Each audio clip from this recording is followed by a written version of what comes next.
నీళ్లున్న చోట కప్పలు చేరుతాయి అనేది ఎంత నిజమో, డబ్బులున్న చోట రాజకీయ నాయకులు అధికారులు చేరి వాటాలు పంచుకుంటున్నారు. ఇక్కడ ఈ సైట్లో కూడా చాలామందికి అధికారులకు కానీ రాజకీయ నాయకులకు కానీ వాటాలు వచ్చినాయి. కాబట్టి ఈ సైట్ మీద ఏ అధికారి కానీ ఏ రాజకీయ నాయకుడు కానీ లేతే ఎవరైతే అధికారంలో ఉన్నారో ఆ యొక్క అధికార పార్టీ కానీ చర్యలు తీసుకోవడం లేదు.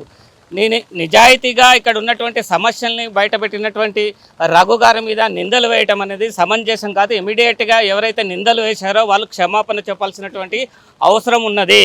మీలో నిజాయితీ లేదు. కనీసం నిజాయితీగా విషయాలన్నీ సమస్యల్ని బయటపెడుతున్నటువంటి వ్యక్తి మీద నిందలు వేయటం ఎంతవరకు కరెక్ట్ అనేది మీరు ఆలోచించుకోవాల్సినటువంటి పరిస్థితి ఏర్పడింది. ఇప్పుడు నేనేమంటున్నానంటే రంగనాథ్ గారు ఫస్ట్ ఇక్కడ ఉన్నటువంటి చెరువులకు ఎఫ్టీఎల్ని బఫర్ జోన్ని నిర్ణయించాలి కదా. మీ బాధ్యత ఏంది?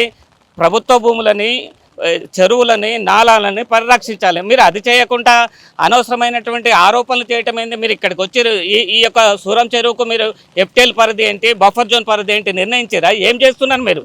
మీరు చేయాల్సింది ఏంది? అసలు ఏ చెరువుని హైడ్రా పరిరక్షించింది? హైడ్రా తీసుకొచ్చిందే కలెక్షన్ కోసం అని చెప్పి తెలంగాణ ప్రజలు భావిస్తున్నారు. కొన్ని వేల కోట్ల రూపాయలు హైడ్రా ద్వారా కలెక్షన్ అయినాయి కొంతమందికి అనేది చాలామంది నోళ్ళల్లో నానుతున్నటువంటి విషయం.